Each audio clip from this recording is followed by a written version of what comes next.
आइए बच्चों, आज बात करते हैं हम लोग classification of business activity as per accounting standard AS3 showing cash flow and cash outflow. यानी यहाँ पर बच्चों आज हम लोग सीखेंगे कि जो आपका कैश का इनफ्लोज है और आपका आउटफ्लोज है, जो कोई तीन एक्टिविटी होती है जो आप लोग जानते हैं, अभी लास्ट क्लास में कवर किया था हमने।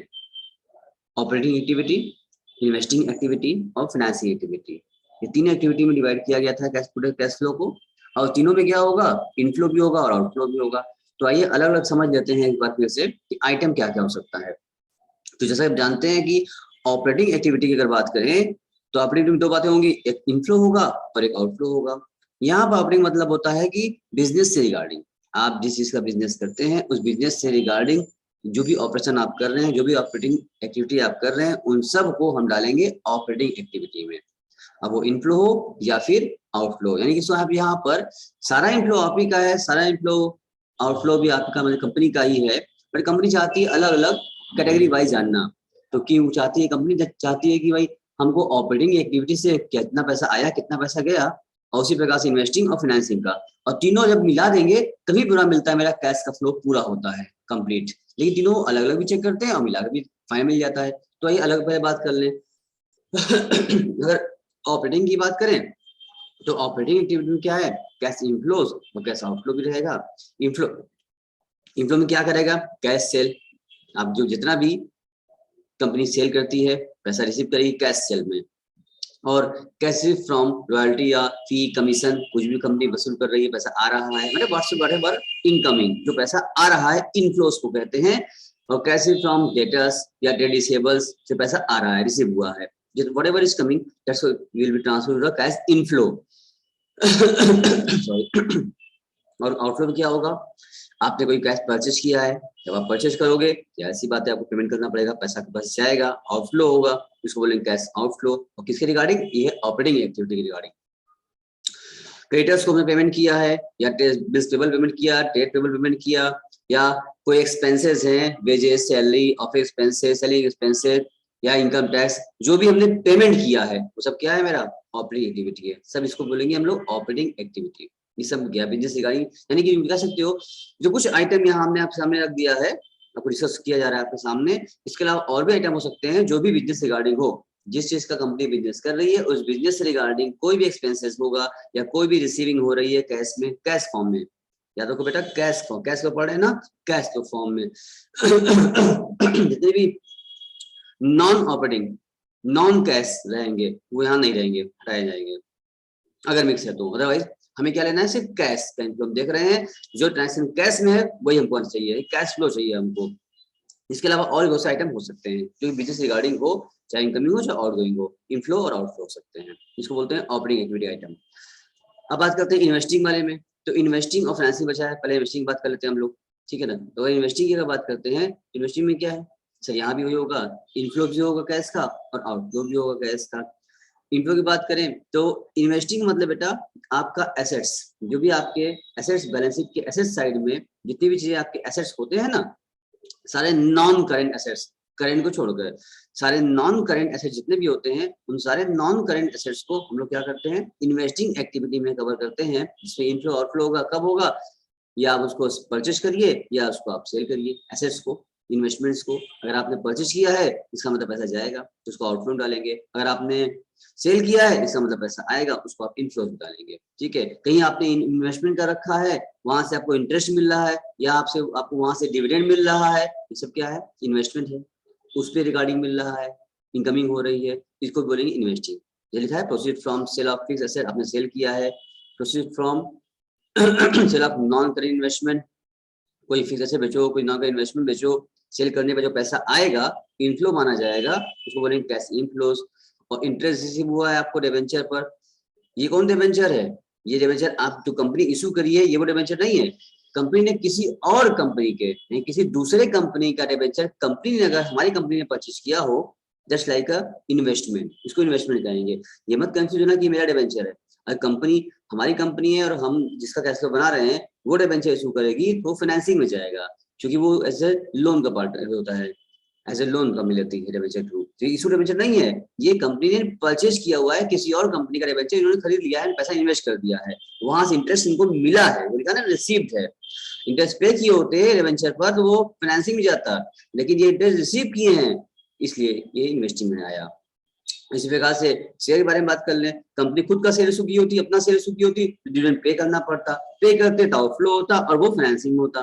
लेकिन ये क्या है, ये कंपनी का नहीं है, ये शेयर जो इन्होंने पैसा लगाया हुआ है, यानी किसी और कंपनी का शेयर परचेज किया है, पैसा इन्वेस्टमेंट किया कर रखा है, पैसा इन्वेस्ट कर रखा है, पैसा लगाया हुआ है, जो पैसा वहां से मिलेगा डिविडेंड बोलेंगे डिविडेंड रिसीव हो गया हमको तो वे इन्वेस्टिंग में जाएगा, इनफ्लो बनेगा।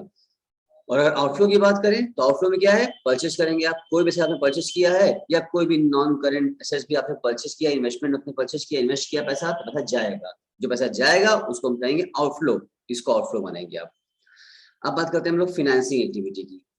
फाइनेंसिंग में क्या है सर, बैलेंस शीट में जब बनाते हैं आप लोग कंपनी बैलेंस शीट, जितने भी आप लोग लायबिलिटी में देख रहे हैं, नॉन करेंट लायबिलिटी जो आप डाल रहे हैं, ठीक है, शेयर इक्विटी से कैपिटल शेयर होल्डर फंड जो जा रहा है रिजर्व सरप्लस को छोड़कर, जो रिजर्व सरप्लस में डिफरेंस जो आता है वो तो भेज देते हैं ऑपरेटिंग में, इसलिए बाकी जितने भी करेंट लायबिलिटी भी छोड़कर, क्या बोले हम, रिजर्व सरप्लस छोड़ दो और करेंट लायबिलिटी छोड़ दो, बाकी और जितने भी नॉन करेंट लायबिलिटी बची हैं हमारे बैलेंस शीट में, वो सारे सारे हमारे आइटम फाइनेंसिंग एक्टिविटी में आते हैं। इतने सारे आइटम को याद करने की जरूरत नहीं है, हम सॉफ्टवेयर बता रहे हैं, समझ लीजिए। हमने क्या बोला, रिजर्व सरप्लस को छोड़िए क्योंकि वो ऑपरेटिंग में जाएगा, और करेंट लायबिलिटी भी छोड़िए क्योंकि वो भी ऑपरेटिंग का पार्ट है, डब्ल्यूसी चेंज में जाता है। उसके अलावा जितना चीज आइटम बचा, जितने भी आइटम बच रहे हैं आपके नॉन करेंट लायबिलिटी में, वो सब आपके फाइनेंसिंग के पार्ट में जाते हैं, ठीक है ना। चलिए तो क्या क्या आएगा, देखो एक नॉर्मल से अगर कौन से अगर बताएं, देखो बताए तुमको हम समझाना चाहते हैं। एक मिनट हम बना रहे हैं, हालांकि टी शेप में, हम शेड्यूल तो नहीं, हम टी शेप में बनाने जा रहे हैं आपको सिर्फ आपको समझाने के लिए। ये बैलेंस शीट का फॉर्मेट तो नहीं होगा, इसको फॉर्मेट तो आप समझ समझिएगा, फॉर्मेट आपको बताइए आप लोगों को। हम एक जनरली थोड़ा सा कॉन्सेप्ट देने के लिए एक टी शेप में हम आपको बैलेंस शीट बना दिखाते हैं, ठीक है, ताकि यहाँ से आपको समझने में आसानी हो जाएगी, आपको कोई भी आइटम याद नहीं करना पड़ेगा।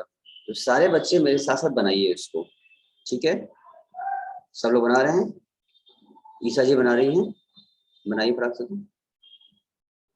चलो इसमें हम जो बैलेंस शीट बनाते हैं, जो भी आप डालते हैं, पूरा पूरे फॉर्मेट का काम नहीं कर रहे हैं हम सिर्फ एक छोटा सा रफ आइडिया में समझाना चाह रहे हैं ताकि आप पहचान सकें कि कौन सा आइटम कौन से एक्टिविटी में जाता है, बस यही समझाने के लिए हम टी शेप में बना रहे हैं। अदरवाइज कंपनी की बैलेंस शीट हमेशा शेड्यूल बनती है, शेड्यूल 3 बनती है, ठीक है ना। ये मान लीजिए लायबिलिटी,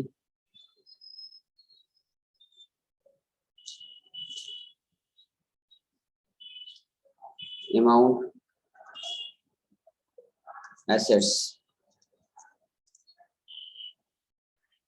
अमाउंट, ठीक है। अब यहाँ क्या लिखते हैं हम लोग, जैसे कि यहाँ पर आता है ना आपका इक्विटी एंड लायबिलिटी, उसमें शेयर होल्डर फंड, उसमें क्या होता है equity share capital, preference share capital, ये होता है ना। अच्छा, और फिर आपका आता है reserve and surplus heading, reserve and surplus, ठीक। उसके बाद आपके आते हैं नॉन करेंट, अगर चलो अच्छा डाल दिया आपने, सरप्लस बात लिख लीजिए यहाँ पर,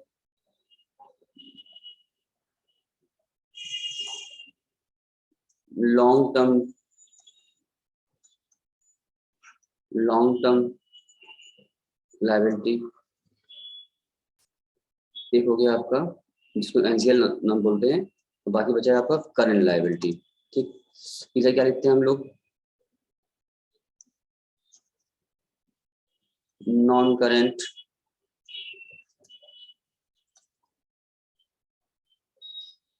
एसेट्स,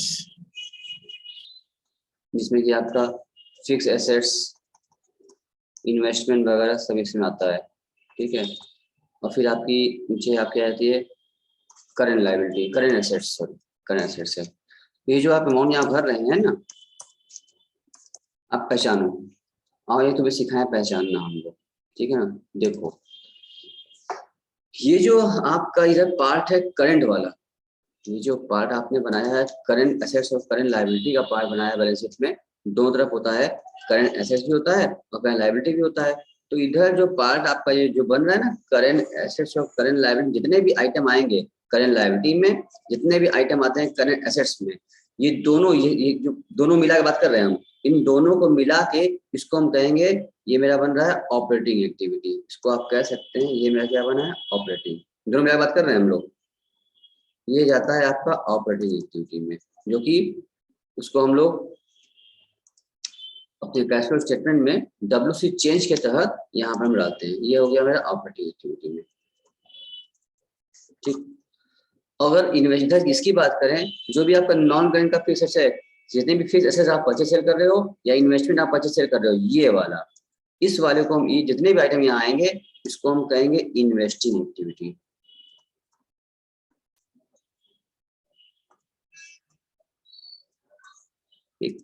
और इधर जो भी आप इधर आपके समय आ रहे हैं ना ये दोनों आइटम जो आपके आ रहे हैं इधर के, ये लॉन्ग टर्म वाले जो आइटम आ रहे हैं, इसको बस हम रिजर्व सरप्लस को रोकेंगे। बाकी जो इतने आइटम मेरे यहाँ आ रहे हैं, ये आइटम इक्विटी एंड लायबिलिटी के आइटम, शेयर कैपिटल जितके आइटम है या लॉन्ग टर्म है, इसमें डिवेंचर वगैरह सब आते हैं, ये सब आपका क्या माना जाता है, इसको बोलते हैं फाइनेंसिंग एक्टिविटी, ठीक है ना। यानी बैलेंस शीट को हमने 3 पार्ट में बांट दिया। आपको तो बेटा याद नहीं करना पड़ेगा, एक तरह से कुछ कॉन्सेप्ट बना लीजिए आप कि आपको याद नहीं करना पड़ेगा कि कौन सा आइटम कौन से एक्टिविटी में आता है। इस पहचानने के लिए बता दिया हमने कि जितने भी आपके नॉन करंट लायबिलिटी सब आ रहे हैं, ये सारे करंट लायबिलिटी को छोड़कर जो भी नॉन करंट लायबिलिटी आ रहे हैं, इन सब के आइटम चाहे परचेज हो रहा हो, चाहे सेल हो रहा हो, कोई ट्रांसफर हो रहा हो कैश में, इसको आप करेंगे डालेंगे आप फाइनेंसिंग एक्टिविटी में। और जो भी नॉन करंट एसेट्स है, सारे फिक्स्ड एसेट्स और इन्वेस्टमेंट के परचेज सेल कुछ भी हो रहा होगा, उसको अब बोलेंगे सर ये इन्वेस्टिंग एक्टिविटी में जाने वाला आइटम है। और करंट लायबिलिटी करंट एसेट्स को आप नहीं छुएंगे क्योंकि ये भी कहाँ आता है, ये आपका ऑपरेटिंग में जाता है, ठीक है। अब समझे, अगर बना लिया हो बना लो इसको शॉर्टकट में। ये फॉर्मेट नहीं है, सिर्फ बस समझाने के लिए, आइटम याद ना करना पड़े आपको, हम इस शेप में सिर्फ समझा रहे आइटम रफ लिख के कि आखिर क्या क्या जाता है इसमें से बैलेंस शीट में। आइटम जो दिए क्या करेगा ऑपरेटिंग, कौन से आइटम को भेज सकते हैं, क्योंकि आइटम बहुत से होते हैं। अब करंट लायबिलिटी तमाम है, क्रेडिटर्स हैं, बिल्स पेबल है, आउटस्टैंडिंग है, वगैरह वगैरह आइटम यहाँ पर है। करेंसीज में क्या है, डेटर्स है, बिल्स पेबल है, ट्रेड रिसीवेबल है, ये सब चीजें क्या हो रही है करंट में आती हैं। जो करंट आइटम बहुत से स्टॉक है, बहुत से करंट आइटम आते हैं, तो आइटम बहुत सा कितना बचत करेगा। तो समझा दिया हमने, जो भी करंट एसेट्स है या करंट लायबिलिटी है, वो सब आपका ऑपरेटिंग आइटम में जाता है, जो कि WC चेंजेस में जाते हैं। यानी लिख लीजिए WC चेंजेस, मतलब वर्किंग कैपिटल चेंजेस में हम लोग कवर करते हैं ऑपरेटिंग में। और जितने भी आपके नॉन करंट एसेट्स हो जाते हैं, ये इसमें कोई भी डिफरेंस आएगा वो आप डालेंगे इन्वेस्टिंग एक्टिविटी में। और इधर जितना भी डिफरेंस आएगा, जो भी आप ट्रांसफर करेंगे नॉन करंट लायबिलिटी में, वो सब आपका फाइनेंसिंग में बनेगा। ये बात क्लियर है? सब बच्चों ने बना लिया हो तो बता दीजिए, तो हम आगे बढ़ जाएं। बना लिया सबने कि नहीं? जल्दी बनाओ, हो गया तो बता दो उनको। वापस से चलें अपने एक्टिविटी पर, हम तो देखते हैं, पता करें।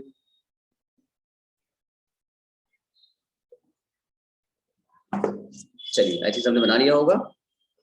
अब हम चलते हैं वापस भी क्वेश्चन की ओर। क्वेश्चन क्या कहता है हमारा अब,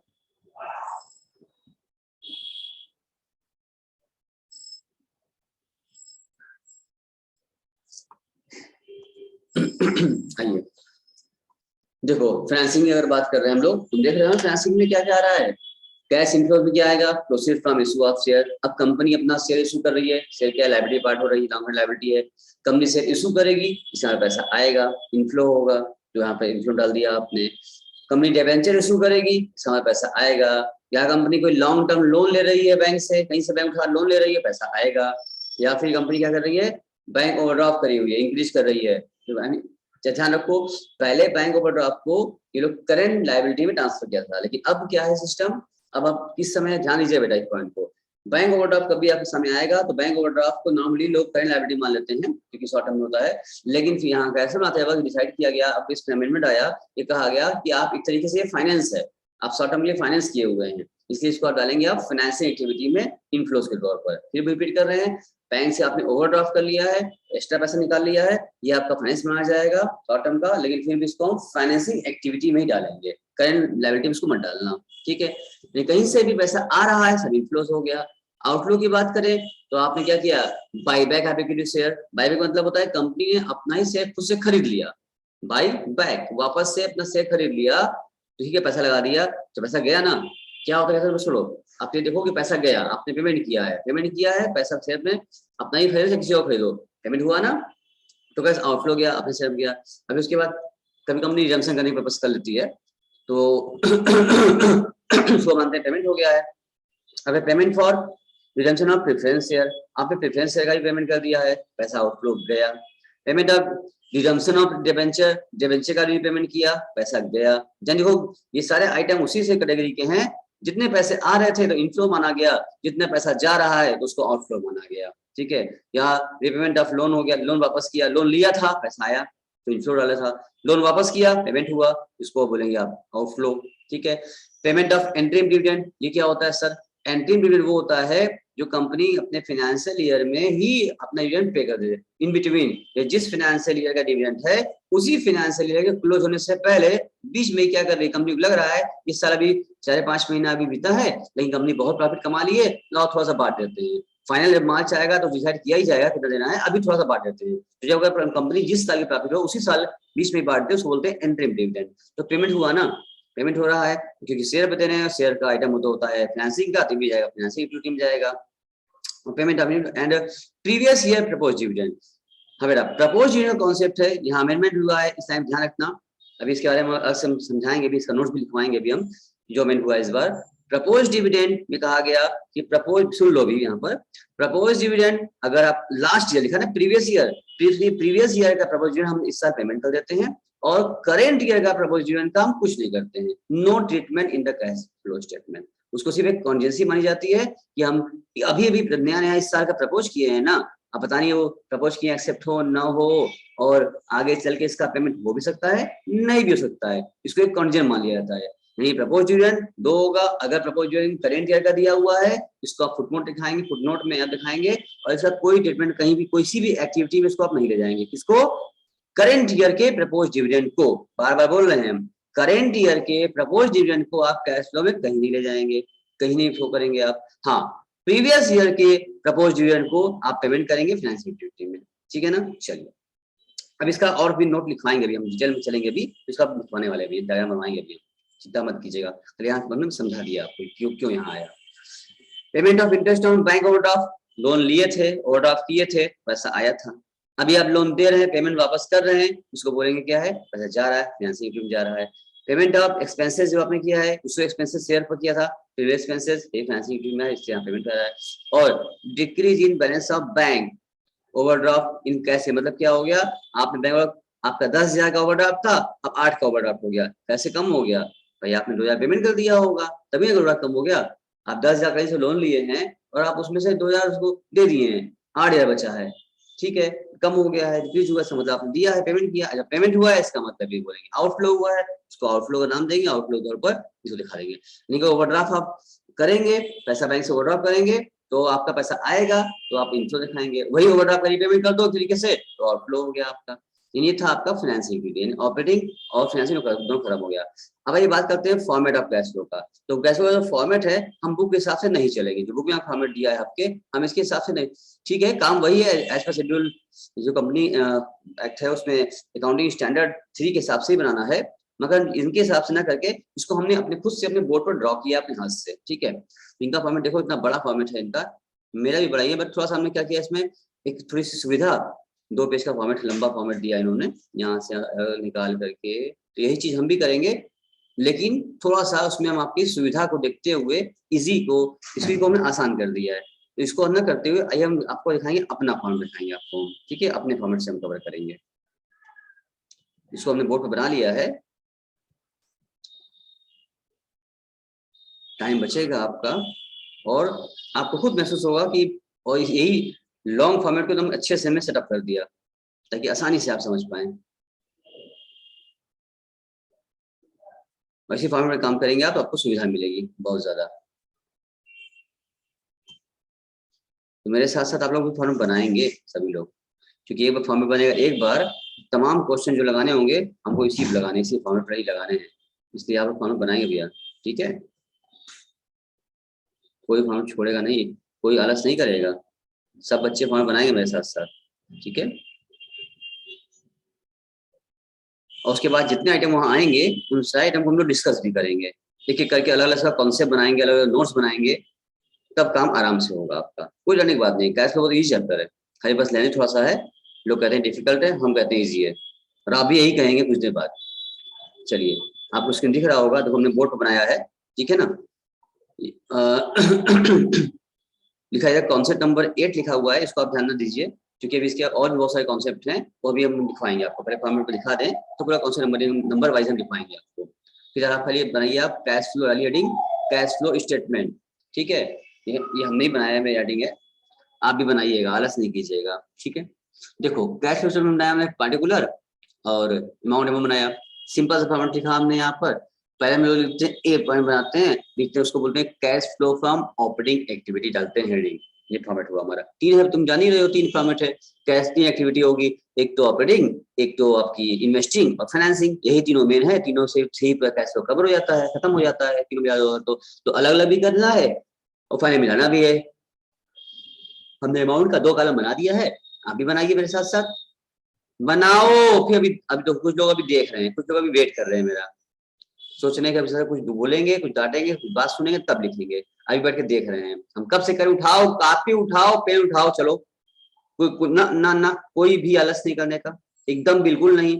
हमने भी लिखा है ना, देखो हमको पता है फॉर्मेट बुक में भी है, तो हम पागल थे कि इसको बनाए हैं हम, नहीं ना, नहीं, बिल्कुल नहीं। आप आइए, आप भी बनाइए, तुरंत स्टार्ट कीजिए बनाना, सारे बच्चे बनाएंगे, कोई बच्चा भी छूटना नहीं चाहिए। अब चाहे मेरे पास हो चाहे ऑनलाइन हो, दोनों बनाएंगे आप लोग, इसमें कोई छूटेगा नहीं।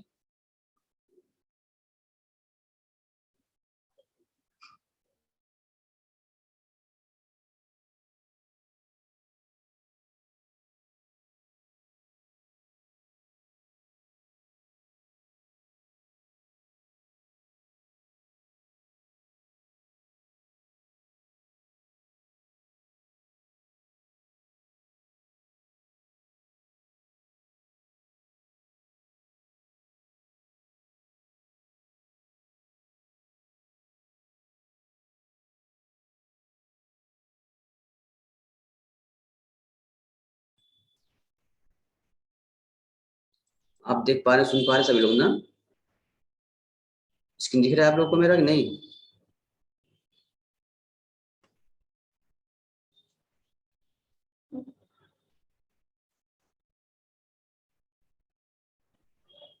सब बच्चों को स्क्रीन दिख रहा है ना? बच्चों को दिक्कत तो नहीं हो रही है?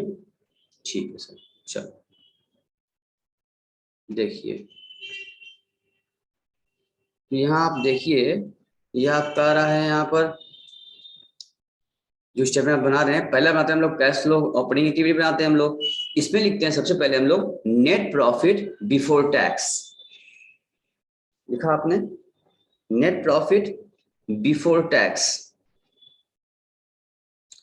अब ये कैसे निकलता है बिफोर टैक्स, इसका भी नोट्स अभी हम बनाएंगे, आपको बना सिखाएंगे। फिर पहले फुल फॉर्मेट लिख लीजिए आप लोग, उसके बाद बीच बीच जो जरूरत पड़ने वाला है वो भी अलग अलग नोट्स हम तैयार करेंगे। लेकिन पहले आपको बच्चों को पता होना चाहिए था ना कि हम लोग जो काम कर रहे हैं, क्यों कर रहे हैं, कैसे कर रहे हैं, कितना कर रहे हैं, उसका क्या यूज होगा, वो कहाँ जाएगा। शुरुआत में बच्चों के मन में बहुत सारी क्वेरी आती हैं, अगर यही क्वेरी नहीं सॉल्व हो पाती है तो बच्चों को डाउट हो जाता है, लगता है कि अरे पर कैसे बहुत डिफिकल्ट है, नहीं समझ में आ रहा है। इसलिए पहले हम फॉर्म बना दिया पूरा कंप्लीट, हमने खुद से बनाया आपके लिए, ताकि आप कोई भी हौच ना हो, कोई भी आप डिस्टर्बेंस आपको ना आए, कोई दिक्कत कठिनाई ना हो, आपको आराम से आपका बन जाए। फिर एक एक कह रहे उसको अपने ब्रेकअप भी कर लेंगे उसका, हम लोग आराम से क्वेश्चन लगाएंगे, क्वेश्चन जब लगाएंगे तो कोई दिक्कत आएगा नहीं, ये मेरा दावा है, वादा भी है आपसे, एकदम आराम से लगाएंगे हम लोग और पूरा आराम से सीखेंगे, कोई दिक्कत होगी नहीं आपको। चलिए, तो अगर हम बात करें नेट प्रॉफिट बिफोर टैक्स के बारे में बात करें, अगर यहाँ पर लिख दिया हमने, अच्छा निकालने में सिखाएंगे अभी आपको। फिर क्या ऐड करते हैं इसमें non cash and non operating expenses, क्या बोला मैंने बेटा? Non cash and non operating expenses, यानी जितने भी आपके नॉन, क्योंकि हम लोग कैश फ्लो चाहिए कर रहे हैं हम लोग, तो सिर्फ कैश का ही ट्रांजेक्शन करना है हम लोगों को, कोई भी नॉन कैश काम नहीं करेंगे यहाँ पर हम। तो अगर मान लो नेट प्रॉफिट में कोई भी अगर इंक्लूडेड है, इसमें क्या है, इस वाले में अगर कोई भी इंक्लूडेड है तो हम क्या करेंगे, हटाएंगे उसको वहां से। जो उसको हटाना मतलब एक्सपेंसेस हटाना है। आपने नॉन कैश एक्सपेंसेस हैं जैसे कि डेप्रिसिएशन है, loss on sale of fixed asset. देखो दो चीज होती है, एक नॉन कैश होती है जो आइटम, ऐसे आइटम जिनमें कैश में पेमेंट नहीं हुआ है, वो कैश एक्सपेंस नहीं, नॉन कैश है। जैसे डेप्रिसिएशन, ये कैश में नहीं होता। नॉन ऑपरेटिंग मतलब होता है जो ऐसे आइटम जो आपके बिजनेस से संबंधित नहीं है, ऐसे आइटम जो आपके बिजनेस से रिगार्डिंग बिजनेस संबंधित वो नहीं है, उसको बोलते हैं नॉन ऑपरेटिंग है। जैसे आपने कोई पर्सनल खर्च किया हुआ है, आप कोई ट्रेवल किए हैं, आप पर्सनल ट्रेवल किए हैं, उसका एक्सपेंस यहाँ डाल दिया है, बिजनेस रिगार्डिंग खर्चा नहीं है वो आपने डाल रखा है अपने पीएल में, उसको एड बैक हटाना पड़ेगा, हटाइए उसको। लेकिन डेप्रिसिएशन हटाओ, ये आपका नॉन कैश हो गया।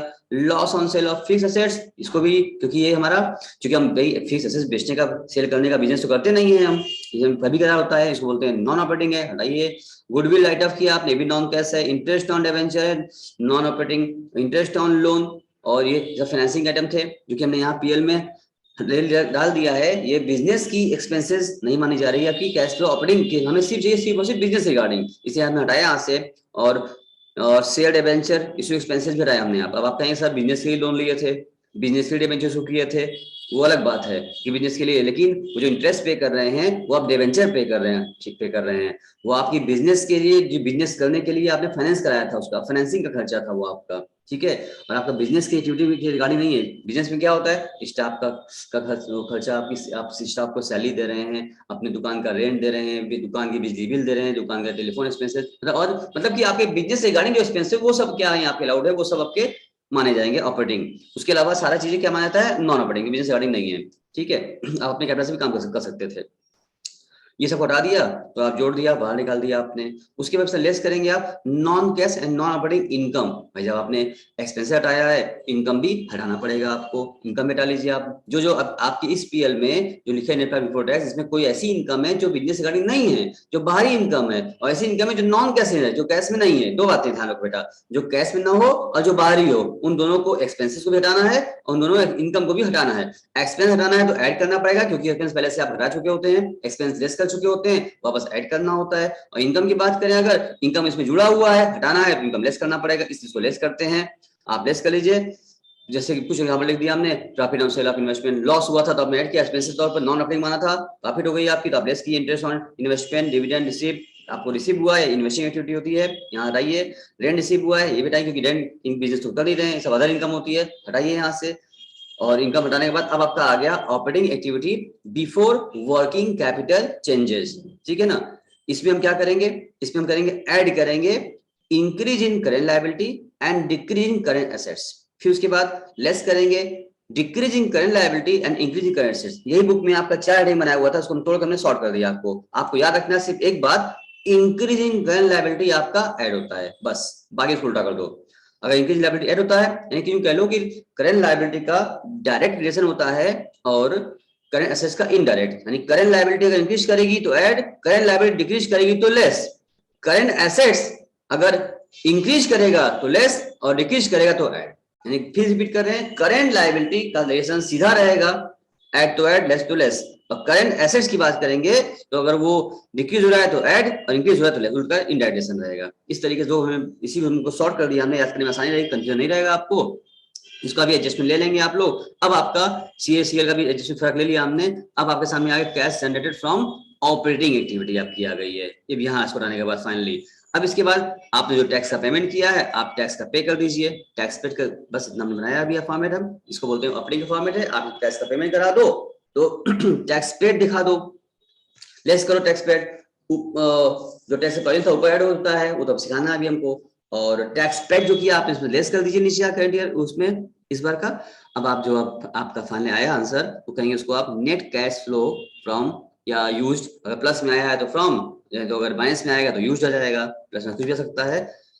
क्या बोले हम फिर, अगर प्लस में आ रहा है फाइनल आंसर, ये जो आपका प्लस में आ रहा है इसको बोलेंगे from cash from operating activity. अगर ये यही आपका माइनस में आ जाएगा, इसका आपने यूज कर लिया है, बोलेंगे यूज्ड इन ऑपरेटिंग एक्टिविटी। ये आपका, यानी इस तरीके से आप कह सकते हैं कि ये पूरा पूरा फुल फॉर्मेट था, हमने बना लिया इजी करके ऑपरेटिंग एक्टिविटी का। अभी इन्वेस्टिंग फाइनेंसिंग बाकी है, पहले इतना बना लीजिए, समझ लीजिए। जिसने न बनाया स्क्रीनशॉट ले ले और उसको नोट भी कर ले, फटाक से इसको आप बनाइए। बना लिया होगा आपने, इसको आप नोट भी कर लीजिए। कर लिया आपने नोट्स? नोट कर लीजिए, स्क्रीनशॉट ले लीजिए, ले लिया होगा आपने। तो इसके बाद फिर हम लोग अब हम लोग आगे बात करेंगे हम लोग इन्वेस्टिंग एक्टिविटी का फॉर्मेट और फाइनेंसिंग का, इसी में भी ऐड हो गया, मैंने पूरा फॉर्म मिला के होगा। अभी इसको बाहर निकाल दिया मैंने, इस कॉलम से बाहर निकाल दिया, ये फाइनल जो आया आपका ऑपरेटिंग आ गया है। इसी प्रकार से अब इन्वेस्टिंग का भी वर्क करके उसको बाहर निकालेंगे और फाइनेंसिंग का बाहर निकालेंगे वर्क करके, और फाइनल जो जोड़ेंगे तो मिलेगा पूरा, हमको कैश फ्लो मिल जाएगा। ये पूरा फॉर्मेट उसका होता है। ये तो भी हमने आपको बता दिया, सिर्फ ऑपरेटिंग का हमने आपको बता दिया है। ठीक है, क्लियर है? आई थिंक आपको सबको क्लियर होगा। नोट कर लिया है? अब आगे इसके बाद फिर बढ़ेंगे आगे हम लोग, तो उसके बाद बताएंगे हम लोग अब इसी क्या फॉर्मेट में। यहाँ तक हमने कवर कर लिया आई थिंक।